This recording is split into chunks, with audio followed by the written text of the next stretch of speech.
അതിഭീകര കാമുകി.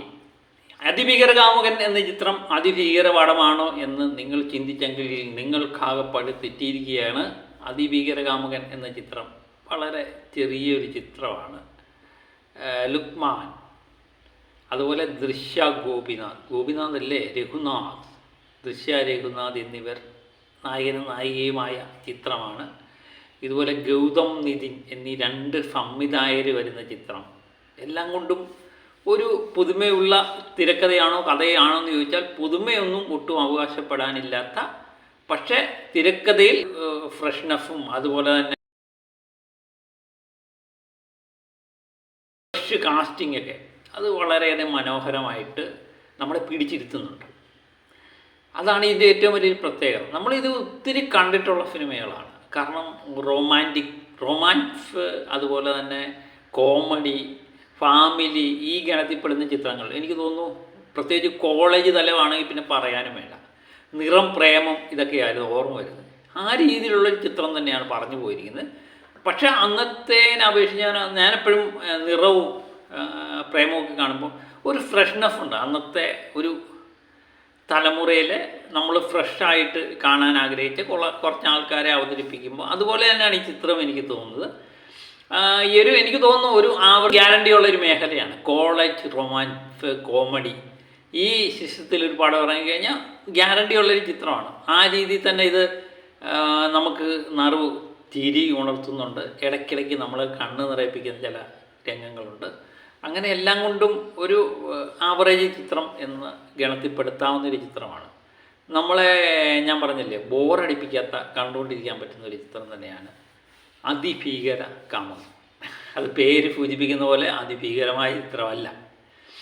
ഇതിനകത്ത് നായകൻ എന്ന് പറയുന്നത് +2 ഒക്കെ കഴിഞ്ഞ് കുറച്ച് നാൾ ഈ കണ്ടത്തിലൊക്കെ ക്രിക്കറ്റ് കളിച്ച് ഇങ്ങനെ കറങ്ങി അടിച്ച് നടക്കുന്ന ഒരു നായകൻ കുറച്ച് നാളിന് ശേഷം കോളേജിൽ പഠിക്കാൻ പോകുന്നു. ഈ പ്രണയം എന്ന് പറയുന്നൊരു സാധനമുണ്ട്. അത് നമ്മൾ ഈ പലപ്പോഴും പ്രണയം ഒരാളോട് തോന്നിക്കഴിഞ്ഞാൽ ഇത് തുറന്നു പറയാൻ വലിയ ബുദ്ധിമുട്ടായി. ചിലപ്പം 10ഉം 100ഉം പേര് ഒന്നിച്ച് വന്നു കഴിഞ്ഞാൽ ചിലപ്പോൾ ഇടിച്ച് താഴെയിടാൻ പറ്റുമായിരിക്കും. പക്ഷെ പ്രണയം ആ കുട്ടിയുടെ മുഖത്ത് നോക്കി പറയുക എന്ന് വെച്ചാൽ ഇച്ചിരി പാടല്ലേ. പല തവണ ആലോചിച്ചൊക്കെ ആയിരിക്കും പലരും പറയുന്നത്. അത് മിക്കവാറും പാളിപ്പോവുകയും ചെയ്യും. രാവിലെ പറയാമെന്നൊക്കെ പറഞ്ഞ് ചെല്ലുമ്പം എല്ലാം പാളിപ്പോകുന്നതാണ് നമ്മൾ സാധാരണ കാണുന്നത്. എല്ലാ മനുഷ്യൻ്റെ ജീവിതത്തിൽ പറയാതെ പോയ ഒത്തിരി പ്രണയങ്ങൾ കാണും. നമ്മുടെ മനസ്സിൻ്റെ ഉള്ളിൽ ഇങ്ങനെ അടക്കും.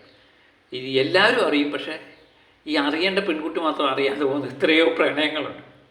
ഇതുപോലെ തന്നെ നായകൻ തൻ്റെ ശരാശരി സാമ്പത്തിക നിലവാരത്തിലുള്ള ഒരു മനുഷ്യൻ്റെ ആത്മസംഘർഷങ്ങളുടെ കഥയാണ് ഇത് പറയുന്നത്. അമ്മ കഥാപാത്രം, അമ്മയും മകനും തമ്മിലുള്ള ബോണ്ട് വളരെ മികച്ചു നിൽക്കുന്ന ഒരു ചിത്രം കൂടിയാണിത്. കാരണം ഈ പ്രണയത്തിലുപരി ജീവിതത്തിൽ മറ്റു പലതുമുണ്ട് എന്ന് ഓർമ്മിപ്പിക്കുന്ന ചില സംഗതികളും ഈ ചിത്രത്തിൽ ഒരു മെസ്സേജ് പോലെ ഉൾപ്പെടുത്തിയിട്ടുണ്ട് എന്ന് തോന്നുന്നു. അമ്മ കഥാപാത്രമായ മനോഹരി ജോയി എന്ന് പറയുന്ന വ്യക്തി വളരെ മനോഹരമാക്കാൻ അതിന് കഴിഞ്ഞിട്ടുണ്ട്. കാരണം എനിക്ക് തോന്നുന്നു എല്ലാവരേക്കാളിലും മികച്ചു നിൽക്കുന്ന അമ്മ കഥാപാത്രമാണ്. അമ്മ മനസ്സിൽ നമ്മുടെ നിറഞ്ഞു നിൽക്കുമെന്നുള്ളതാണ്. പ്രത്യേകിച്ച് ആ റോളെന്ന് പറഞ്ഞാൽ ശരാശരിക്ക് താഴെ നിൽക്കുന്ന പല സീനുകളുണ്ട്. അത് തൻ്റെ അഭിനയം കൊണ്ട് തന്നെ മികവുറ്റതാക്കാൻ ഈ അമ്മ കഥാപാത്രത്തിന് കഴിഞ്ഞുള്ളതാണ്. വളരെ മനോഹരമായിരിക്കുന്നു അമ്മ കഥാപാത്രം. അതുപോലെ പ്രണയിക്കുന്നവർക്കും പ്രണയിച്ച് കഴിഞ്ഞവർക്കും ഇനി പ്രണയിക്കാനിരിക്കുന്നവർക്കും ഒക്കെ ഒരു നല്ലൊരു മെസ്സേജ് കൊടുക്കുന്നതും നല്ലൊരു ഒരു നല്ലൊരു അനുഭവം തരാൻ ഈ ചിത്രത്തിന് കഴിഞ്ഞു. ഞാൻ ഇതൊക്കെ പറയുമ്പം വലിയ പൊക്കി അടിക്കുമല്ല, പക്ഷെ നമ്മളൊരു സിനിമ കയറി കണ്ടു കഴിഞ്ഞാൽ നമുക്ക് ബോറടിക്കാതെ കണ്ടുകൊണ്ടിരിക്കാൻ പറ്റുന്ന ഒരു ചിത്രമാണ്. പ്രത്യേകിച്ച് ഫാമിലി ചിത്രങ്ങളൊക്കെ ഇഷ്ടപ്പെടുന്ന വ്യക്തികൾക്കാണെങ്കിൽ നിശ്ചയമായിട്ടും ഈ ചിത്രം ഒട്ടും നമ്മളെ നിരാശപ്പെടുത്തത്തില്ല. പിന്നെ ഇതിലെ നായിക ഹാപ്പി വെഡിങ് എന്ന ചിത്രത്തിൽ അഭിനയിച്ചിട്ടുള്ള ദൃശ്യ അവരും മനോഹരമാക്കാൻ ഈ ചിത്രത്തിൽ കഴിഞ്ഞിട്ടുണ്ട്. അച്ഛൻ്റെ തണൽ പറ്റി അച്ഛൻ്റെ സ്നേഹം കിട്ടി ജീവിക്കുന്ന ഒരു പെൺകുട്ടി. അച്ഛനോടുള്ള സ്നേഹമാണ് അവൾ എല്ലാത്തിലും മികച്ചത് എന്ന് ഇഷ്ടപ്പെടുന്ന ഒരു വ്യക്തി. അപ്പോൾ അവരുടെ ആത്മസംഘർഷങ്ങളുടെയൊക്കെ കഥ പറയുന്ന ഒരു ചിത്രം മികച്ച അനുഭവം തന്നെയാണ് പറയുന്നത്. എനിക്ക് തോന്നുന്നു ഈ ഇൻ്റർവ്യൂവിൽ വരെ സമ്മാനിച്ചിരിക്കാനുള്ള പല മുഹൂർത്തങ്ങളും ഇതിനകത്ത് കാർത്തിക്, അതുപോലെ അശ്വിൻ, ഫോഗൻ ഷീനുലാൽ എന്നിവരൊക്കെ ഇതിനകത്തെ കഥാപാത്രങ്ങളായിട്ട് വരുന്നുണ്ട്. എല്ലാവരും ചിരിക്കാനുള്ള ചില മുഹൂർത്തങ്ങൾ നമുക്ക് തരുന്നുണ്ട്. എനിക്ക് തോന്നുന്നു ആവറേജ് കണ്ടുകൊണ്ടിരിക്കാൻ പറ്റുന്ന ഒരു രീതി തന്നെയാണ് ചിത്രം ഒരുക്കിയിരിക്കുന്നത്. മികച്ച അനുഭവം.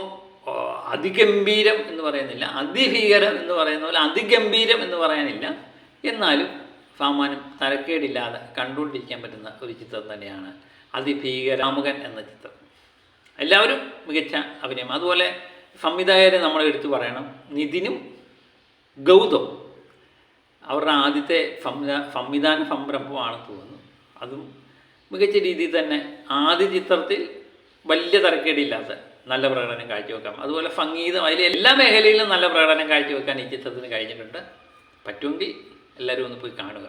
ചെറിയ ചിത്രങ്ങൾ വിജയിപ്പിച്ചെടുക്കുക എന്ന് പറയുന്നത് നമ്മുടെയും കൂടെ കടമയല്ലേ. ഏതായാലും കുടുംബ പ്രേക്ഷകർക്ക് ഇഷ്ടപ്പെടുന്ന രീതിയിൽ തന്നെയാണ് ഈ ചിത്രം ഒരുക്കിയിരിക്കുന്നത്.